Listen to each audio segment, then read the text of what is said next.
الحمد لله نحمده ونستعينه ونستغفره ونؤمن به ونتوكل عليه ونعوذ بالله من شرور أنفسنا ومن سيئات أعمالنا من يهده الله فلا مضل له ومن يضلله فلا هادي له ونشهد أن لا إله إلا الله وحده لا شريك له ونشهد أن سيدنا ومولانا محمدا عبده ورسوله صلى الله تعالى على خير خلقه محمد وعلى آله وأصحابه ومن تبعهم بإحسان إلى يوم القيامة. أما بعد فأعوذ بالله من الشيطان الرجيم. بسم الله الرحمن الرحيم. قل إن كنتم تحبون الله فاتبعوني يحببكم الله ويغفر لكم ذنوبكم والله غفور رحيم. قل أطيعوا الله والرسول فإن تولوا فإن الله لا يحب الكافرين. صدق اللہ العظیم. میرے دوست اور ساتھی، اللہ تبارک و تعالی نے سورہ آل عمران میں ارشاد فرمایا قل ان کنتم تحبون اللہ فاتبعونی. آپ صلی اللہ علیہ وسلم سے کہا گیا کہ آپ لوگوں سے کہہ دیجئے اگر تم اللہ سے محبت رکھتے ہو تو میری اتباع کرو، میری پیروی کرو. یحببکم اللہ، اللہ تم سے محبت کرے گا. ویغفر لکم ذنوبکم، اور تمہاری خاطر تمہارے گناہ معاف کر دے گا. واللہ غفور الرحیم، اور اللہ بہت معاف کرنے والا بڑا مہربان ہے. قل اطیعوا اللہ والرسول، آپ فرما دیجئے کہ اللہ اور اس کے رسول کی اطاعت کرو. فإن تولوا، پھر بھی اگر منہ موڑو گے، فإن اللہ لا يحب الکافرین، تو اللہ کافروں کو پسند نہیں فرماتا.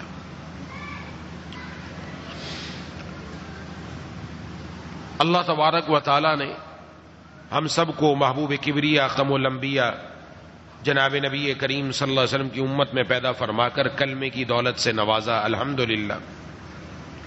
کلمہ لا الہ الا اللہ محمد الرسول اللہ صلی اللہ علیہ وسلم، اس کلمے کے دو بول ہیں. پہلا ہے لا الہ الا اللہ، جس کا مفہوم یہ ہے کہ میں نے اللہ تبارک و تعالی کو اپنا معبود بنا لیا.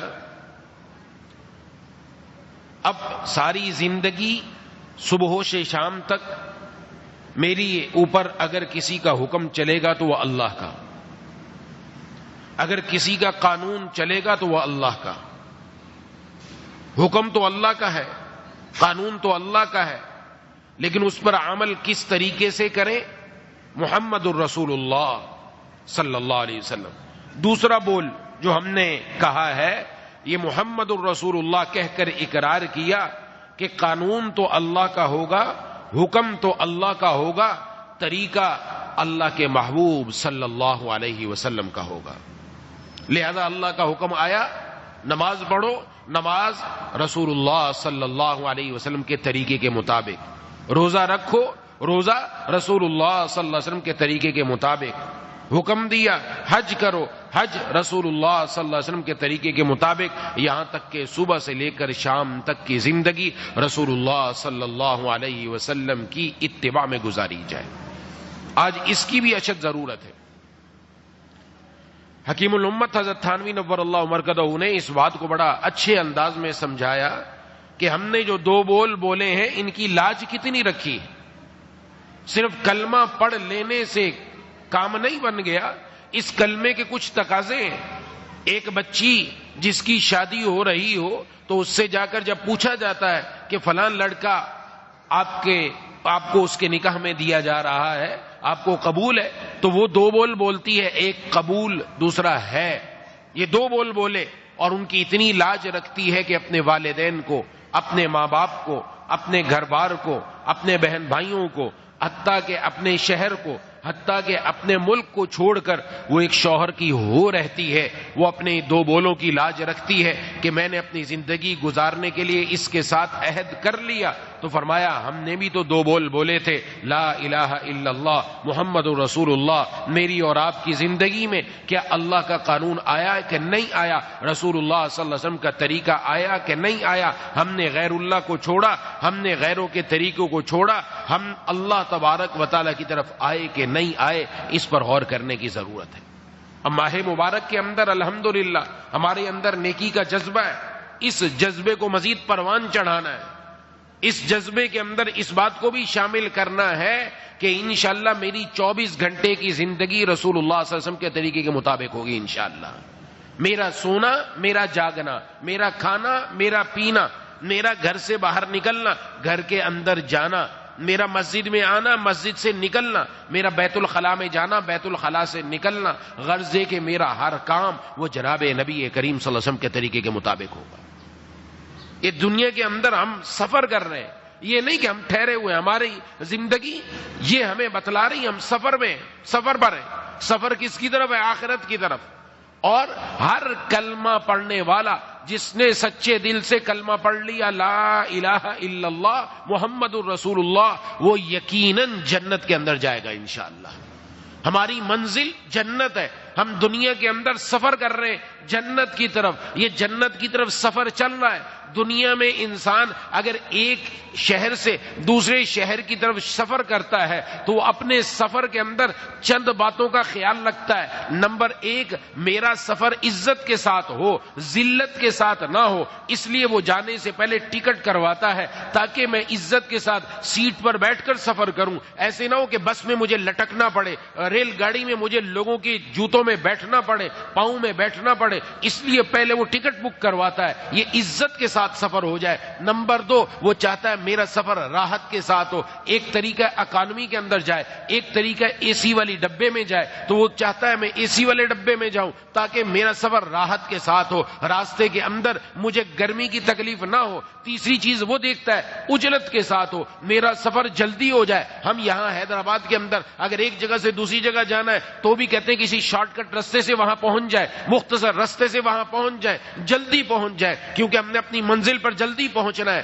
ایسے ہی وہ انسان جو سفر کرتا ہے وہ کہتا ہے میں جلدی پہنچ جاؤں، اگر وہ بس کے ذریعے جلدی پہنچ سکتا ہے تو بس کی ٹکٹ کرائے گا، ریل گاڑی کے ذریعے پہنچ سکتا ہے ریل گاڑی کی کرائے گا، ہوائی جہاز کے ذریعے کرا سکتا ہے ہوائی جہاز کے ذریعے جائے گا۔ غرض ہے کہ وہ جلدی پہنچے گا۔ اپنے سفر میں وہ عزت بھی دیکھتا ہے، راحت بھی دیکھتا ہے، عجلت بھی دیکھتا ہے، یعنی جلدی بھی دیکھتا ہے۔ ایسے ہی جو ہمارا سفر جنت کی طرف ہو رہا ہے، سفر ہمارا جنت کی طرف ہے، یہ جنت والا سفر عزت کے ساتھ ہو جائے، دنیا میں بھی عزت، قبر میں بھی عزت، قیامت والے دن بھی عزت، راحت کے ساتھ ہو جائے، دنیا میں بھی راحت سے رہے، قبر میں بھی راحت سے رہے، آخرت میں قیامت والے دن بھی راحت مل جائے۔ اور نمبر تین، عجلت کے ساتھ ہو جائے، جلدی مختصر رستے سے ہم جنت کے اندر پہنچ جائے، تو اس کے لیے محی سننا حضرت اقدس حضرت مولانا شاہ ابرار الحق صاحب رحمہ اللہ فرماتے تھے ان چار چیزوں میں تا ہے، جنت میں پہنچنا ہے عزت کے ساتھ، راحت کے ساتھ، اجلت کے ساتھ۔ فرمایا ایک 5 تا والی چیز لے کر آ جاؤ، وہ ہے سنت، سنت لے آئے تو انشاءاللہ عزت کے ساتھ، راحت کے ساتھ، اجلت کے ساتھ جنت میں پہنچ جائیں گے۔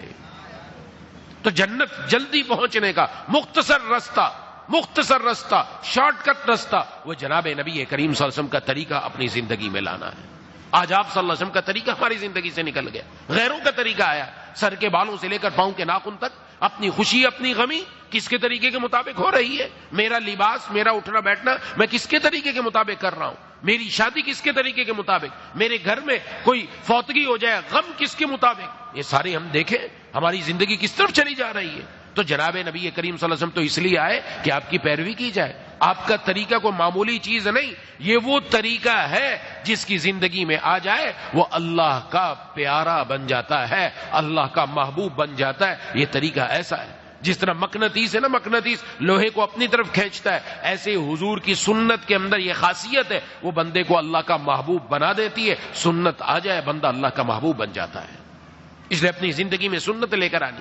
اس میں سے 3 آسان سنتیں عرض کر دوں، 3 آسان سنتیں جن پر عمل کرنا ہمارے لیے آسان ہے، کوئی مشکل نہیں۔ نمبر 1، ہر نماز کے بعد 33 مرتبہ سبحان اللہ، 33 مرتبہ الحمدللہ، 34 مرتبہ اللہ اکبر۔ یہ حضور صلی اللہ علیہ وسلم کی سنت ہے۔ سنت سمجھ کر اس پر عمل کریں، اور اس کی وجہ سے نیکیاں جو ملتی ہیں وہ الگ ہیں کہ دن کے اندر 100 مرتبہ اگر ہم پڑھیں گے، پڑھا تو 100 مرتبہ، لیکن ثواب اللہ 1000 عطا فرمائیں گے۔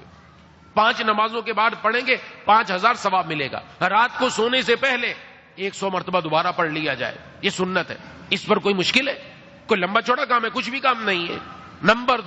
نمبر دو، سلام میں سبقت اور پہل، کہ ہر آنے جانے والے سے سلام کرنا، السلام علیکم ورحمۃ اللہ، السلام علیکم ورحمۃ اللہ، سلام عام کرو۔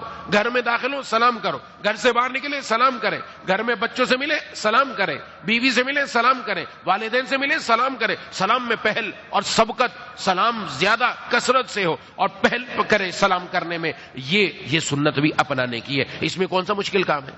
اور تیسرا، ہر اچھا کام اس میں دایاں قدم آگے رکھا جائے گا، ہر برا کام اس میں بایاں قدم آگے رکھا جائے گا۔ مسجد میں آنا ہے، مسجد باہر کی بنسبت اچھی جگہ ہے، دایاں قدم اندر رکھیں گے، دایاں پاؤں اندر رکھیں گے۔ اور مسجد سے نکلنا ہے، باہر کی جگہ مسجد کا بنسبت بری ہے، پہلے بایاں پاؤں نکالیں گے۔ بیت الخلاء میں جانا ہے، بیت الخلاء باہر کی بنسبت برا ہے، اس لیے بایاں پاؤں اندر داخل کریں گے۔ بیت الخلاء سے باہر نکلنا ہے، باہر کی جگہ بیت الخلاء کی بنسبت اچھی ہے، دایاں پاؤں باہر نکالیں گے۔ گھر میں جانا ہے، گھر باہر کی نسبت اچھا ہے کہ وہاں جا کر فتنوں سے حفاظت ہوتی ہے، دایاں پاؤں اندر داخل کریں گے۔ گھر سے باہر نکلنا ہے تو باہر کی جگہ گھر کی بنسبت بری ہے، اس لیے بایاں پاؤں پہلے باہر نکالیں گے۔ ہر اچھا کام دائیں طرف سے، ہر برا کام اور گھٹیا کام، ہر ادنا کام وہ بائیں طرف سے۔ یہ سنت ہر عمل کے اندر آ گئی۔ یہ 3 سنت پر عمل کرنے کی بدولت اللہ ان سنتوں پر بھی عمل کرنے کی توفیق عطا فرمائیں گے جو ہمیں بھاری معلوم ہوتی ہیں۔ بھاری کیا معلوم ہوتی ہیں؟ آج ایک چیز جو ہمارے اندر نہیں ہے، وہ کیا؟ شلوار ٹخنوں سے اوپر ہونا۔ اس کو سمجھتے ہیں شاید یہ ایسے ہی چل رہا ہے، فیشن چل رہا ہے شلوار ٹخنے سے نیچے رکھنے کا، لہذا شلوار ٹخنے سے نیچے۔ شلوار ٹخنے سے اوپر رکھنا نہ صرف سنت بلکہ واجب ہے۔ جناب نبی کریم صلی اللہ علیہ وسلم کی عام پوری زندگی میں آپ کیا تہبند مبارک آدھی پنڈلی تک ہوا کرتا تھا۔ آدھی پنڈلی حکم بھی دیا، لیکن آدھی پنڈلی نہیں تو فرمایا کم از کم ٹخنا تو تمہارا کھلا ہوا ہونا چاہیے۔ آج ٹخنا ڈھانک لیا اور نماز بھی ہو رہی ہے، سب ہو رہا ہے۔ جس وقت ہم نے ٹخنا ڈھانکا ہوا ہے، یہ اللہ کے حکم، اللہ کے محبوب صلی اللہ علیہ وسلم کے حکم کی خلاف ورزی ہے۔ جناب نبی کریم صلی اللہ علیہ وسلم نے فرمایا ثلاثۃ لا یکلمہم اللہ ولا یزکیہم ولا ینظر الیہم ولہم عذاب علیم۔ 3 آدمی ایسے قیامت والے دن اللہ تعالیٰ 4 عذاب دیں گے ان کو، 4 سزائیں ہیں ان کے لیے۔ نمبر 1، اللہ ان کی طرف دیکھنا بھی گوارا نہیں کریں گے۔ نمبر 2، اللہ ان سے گفتگو فرمانا گوارا نہیں کریں گے۔ نمبر 3، اللہ ان کو گناہوں سے پاک بھی نہیں فرمائیں گے۔ اور نمبر 4، اللہ ان کو دردناک عذاب دیں گے۔ اب آپ اندازہ لگائیں، یہ کوئی چھوٹی موٹی بات ہوگی؟ ان میں 3 میں ایک بات، المسبل، فرمایا جس کا اوپر سے آنے والا لباس ٹخنے کو چھپا دے، شلوار ٹخنے کو چھپا دے، تہبند ٹخنے کو چھپا دے، پینٹ ٹخنے کو چھپا دے، فرمایا یہ بندہ، اس کے لیے 4 سزائیں ہیں۔ نمبر 2، احسان کر کے احسان جتلانے والا، ارے تو وہی ہے نا، فلاں موقع پر تیرے ساتھ میں نے یہ سلوک کیا تھا۔ اور نمبر 3، جو اپنا سودا بیچتا ہے، جھوٹ بول کر بیچتا ہے، جھوٹی قسم کھاتا ہے اور سودا بیچتا ہے۔ یہ 3 آدمیوں کے لیے 4 سزائیں۔ ان میں پہلے نمبر پر عرض کر دیا کہ شلوار ٹخنے سے نیچے رکھنے والا۔ حضرت عثمان غنی رضی اللہ تعالیٰ عنہ جب آپ صلی اللہ علیہ وسلم کی طرف سے قاصد بن کر مشرکین مکہ سے بات کرنے گئے تھے، یہ مشرکین مکہ کے اندر تھا اور آج بھی ہے، متکبرین کے اندر، مالدار لوگوں کے اندر۔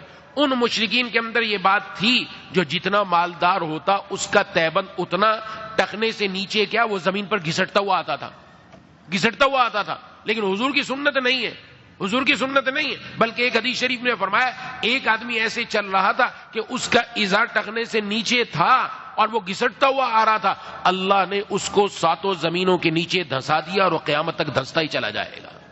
یہ سزا ہے، یہ کوئی معمولی بات نہیں سمجھنا چاہیے کہ ہم معمول سمجھ کے چھوڑ دیتے ہیں۔ اپنی شلوار بنوانی ایسی چاہیے۔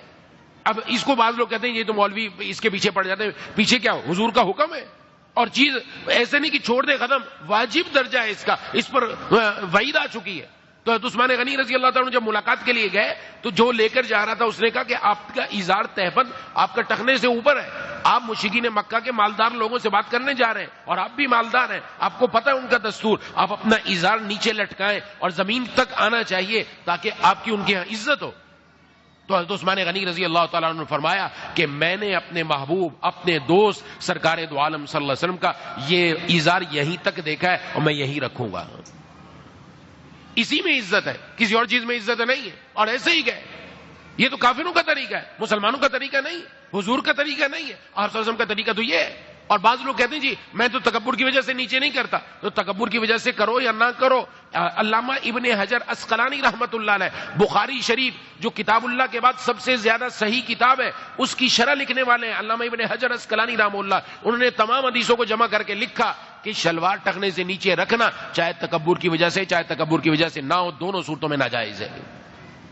اور ہمارے اندر تکبر ہے یا نہیں یہ تو ہم کسی کے پاس جائیں تو پتہ چلے گا نا۔ حضور فرما رہے، حضور نے حدیث شریف میں ایاکم و اسبال الازار کہ اپنے ٹخنے کو اوپر سے آنے والے لباس سے چھپنے سے بچاؤ، ازار اپنا ٹخنوں سے اوپر رکھو۔ کیوں؟ فرمایا یہ جو ازار کا لٹکانا یہ تکبر کی وجہ سے ہوتا ہے۔ حضور فرما رہے تکبر کی وجہ سے ہو رہا ہے، اور میں کہوں نہیں یہ تکبر کی وجہ سے نہیں، حضور کی بات ماننی ہے، میری بات ماننی ہے۔ آپ صلی اللہ علیہ وسلم فرما رہے ہیں یہ تکبر کی وجہ سے لٹکا رہا ہے، تو اس کی اجازت نہیں ہے، اس پر سخت وعید ہے۔ یہ تو محض سنت سے درجہ آگے بڑھ گیا، واجب کا درجہ ہے، اس لیے اپنے اندر یہ چیز بھی لے کر آنی چاہیے۔ اپنے اندر میں سر کے بالوں سے لے کر ٹخنوں تک اور پاؤں کے ناخن تک حضور صلی اللہ علیہ وسلم کے طریقے کے اندر ہونا چاہوں۔ ایسے ہی چہرے پر سنت رسول سجانا یہ بھی واجب ہے، اس کا بھی رکھنا واجب ہے، ضروری ہے۔ حضور صلی اللہ علیہ وسلم نے اس کا حکم ارشاد فرمایا، میں مشرکین کی مخالفت کرو ان کی، اور مخالفت کیا کہ اپنی داڑھیوں کو بڑھاؤ اور مونچھوں کو کترواؤ۔ اب مونچھیں بڑھائی جا رہی، داڑھی کٹوائی جا رہی، نعوذ باللہ۔ داڑھی رکھنا بھی واجب، داڑھی کا بچہ رکھنا بھی واجب، اور ایک مٹھی رکھنا واجب ہے، ایک مشت رکھی جائے۔ اب اس کے اندر بھی گڑبڑ ہوتی ہے، لیکن اللہ سے عرض کرے اللہ میرے اندر کوتاہی ہے، کمی ہے، بجائے اس کے کہ گناہ کر کے بندہ اس پر دلیلیں دے، اپنے گناہ کو گناہ سمجھنا چاہیے کہ مجھ سے غلطی ہو رہی ہے، یا اللہ مجھے معاف فرما دیجئے۔ حضرت خواجہ صاحب تو فرمایا کرتے تھے حضور صلی اللہ علیہ وسلم کی سیرت سنت کے مطابق اپنے آپ کو بنا لو، اپنا چہرہ ان جیسا بنا لو، اپنے سر کے بالوں سے لے کر پاؤں کے ناخن تک کل اللہ تبارک و تعالیٰ پوچھیں کیا لے کر آیا ہے تو یوں جا کر کہہ سکتا ہے کہ تیرے محبوب کی یا رب شباہت لے کے آیا ہوں، تیرے محبوب کی یا رب شباہت لے کے آیا ہوں، حقیقت اس کو تو کر دے میں صورت لے کے آیا ہوں۔ میں تو صورت بنا سکتا تھا، یا اللہ حقیقت آپ بھی بنا دیجیے، تو کم از کم یہ تو کر دے، صورت بنانے پر بھی اللہ نواز دیتے ہیں۔ تو اپنے اندر یہ جذبہ بھی رکھنا چاہیے، آگے قدم بڑھانا چاہیے۔ آج تک ہم نے دنیا والوں کو راضی کیا، میں کئی مرتبہ عرض کر چکا کہ دنیا سے دل لگا کے دنیا سے کیا ملے گا، یاد خدا کیے جا تجھ کو خدا ملے گا۔ دنیا والوں سے دل لگانے سے کچھ نہیں ملنا، اور دنیا والوں کی پیروی کرنے سے کچھ نہیں ملنا، جو کچھ ملنا ہے وہ جناب نبی کریم صلی اللہ علیہ وسلم کی پیروی کرنے سے ملنا ہے۔ نہ ہیلا کام آئے گا، نہ حجت کام آئے گی، نہ ہیلا کام آئے گا، نہ حجت کام آئے گی، سرے محشر تو مولا کی محبت کام آئے گی، سرے محشر تو مولا کی محبت کام آئے گی۔ یہاں شاہ مدینہ کے جو ڈھل جائے گا سانچے میں، یہاں شاہ مدینہ کے جو ڈھل جائے گا سانچے میں، وہاں شاہ مدینہ کی شفاعت کام آئے گی۔ جناب نبی کریم صلی اللہ علیہ وسلم کی صورت میں جو اپنے آپ کو ڈھال دے گا، قیامت والے دن جناب نبی کریم صلی اللہ علیہ وسلم کی شفاعت ہی کام آئے گی۔ تو اپنے آپ کو ویسا بنانا چاہیے کہ جہاں جہاں میرے اندر کمی ہے وہ دور کرو۔ اور یہ 3 سنتیں میں نے عرض کر دی، ان کا اہتمام ہو جائے۔ اب مسجد سے نکلنا ہے، مسجد میں آنا ہے، یہ جو چھوٹی چھوٹی سنتیں بظاہر، لیکن ایک ایک سنت ایسی ہے جو زندگی میں انقلاب برپا کر دیتی ہے، جو بندے کو اللہ کے قریب کر دیتی ہے، نہ صرف قریب کر دیتی ہے بلکہ اللہ کا پیارا بنا دیتی ہے۔ اللہ کا پیارا بننے کا ایک ہی طریقہ جو قرآن کریم کی آیت میں نے پڑھی، اس میں فرما دیا گیا فاتبعونی یحببکم اللہ۔ اے نبی صلی اللہ علیہ وسلم آپ فرما دیجئے کہ میری پیروی کرو، میرا چلن چلو، میرے نقش قدم پر چلو، اللہ نہ صرف تم سے پیار فرمائیں گے بلکہ اللہ تمہاری خاطر تمہارے گناہوں کو بھی معاف فرما دیں گے۔ جو جناب نبی کریم صلی اللہ علیہ وسلم کا طریقہ یہ ہے۔ اس لیے جہاں ماہ مبارک میں اور اعمال کی طرف الحمدللہ قدم بڑھا ہے، وہاں میں اپنی زندگی کا جائزہ لوں کہ میرا ہر عمل سنت کے مطابق ہو جائے، میرا ہر کام سنت کے مطابق ہو جائے، میرا اٹھنا بیٹھنا چلنا پھرنا جاگنا سونا یہ چیزیں ایسا ایسا میرے اندر آتی چلی گئیں ایک دن حضور صلی اللہ علیہ وسلم کی پوری سنت کے سانچے میں انشاءاللہ ڈھل جاؤں گا، اور یہی چیز کل قیامت والے دن کام آنے والی، یہی کام آنے والی. اس لیے اس کی طرف توجہ کہ میرے اندر کہاں کمی ہے، جہاں جہاں میرے اندر کمی ہے میں اس کی طرف آنا شروع کر دوں. دعا ہے کہ اللہ تعالیٰ مجھے اور آپ کو ان باتوں پر عمل کرنے کی توفیق عطا فرمائے. وآخر دعوانا ان الحمدللہ رب العالمین. بسم اللہ الرحمن الرحیم. الحمدللہ رب العالمین الرحمن الرحیم مالک یوم الدین. ایاک نعبد و ایاک نستعین اهدنا الصراط المستقیم صراط الذین انعمت علیہم غیر المغضوب علیہم ولا الضالین. اللهم صل على سيدنا مولانا محمد وعلى آل سيدنا مولانا محمد وبارك وسلم. ربنا اغفر لنا ذنوبنا وكفر عنا سيئاتنا وتوفنا مع الأبرار. اللهم إنا نسألك رضاك والجنة. اللهم إنا نعوذ بك من سخطك والنار. اللهم ألهمنا رشدنا وقنا شرور أنفسنا. اللهم ارحمنا بترك المعاصي ولا تشغلنا بمعصيتك. اللهم زدنا ولا تنقصنا وأكرمنا ولا تهنا وأعطنا ولا تحرمنا وآثرنا ولا تؤثر علينا وارضنا وارض عنا. یا الہ العالمین ہم سب کا مل بیٹھنا قبول فرما لیجئے. یا اللہ ہم سب کو اپنے محبوب سرکار دو عالم صلی اللہ علیہ وسلم کے یا اللہ صورت کو اپنا توفیق عطا فرما دے. یا الہ العالمین سر کے بالوں سے لے کر پاؤں کے ناخن تک اپنی خوشی اپنی غمی اپنی 24 گھنٹے کی زندگی کو یا اللہ سنت کے سانچے میں ڈھالنے کی توفیق عطا فرما. مولا کریم ہمارے گھروں میں سنت کی کلیاں یا اللہ کو سنت کی کلیاں کھلا دیجئے. مولا کریم الہ العالمین رسم و رواج ہماری زندگیوں سے نکال دیجئے. مولا کریم ہمیں اپنی بارگاہ میں قبول فرما لیجئے، اپنے پیاروں میں شامل فرما لیجئے. اللہم کل خیر لکل مسلم و مسلمہ. اللہم ارحم امت محمد صلی اللہ علیہ وسلم. ربنا تقبل منا انک انت السمیع العلیم وتب علینا انک انت التواب الرحیم. صلی اللہ تعالی علی خیر خلق محمد وعلی آلہ وصحبہ اجمعین برحمتک یا ارحم الراحمین.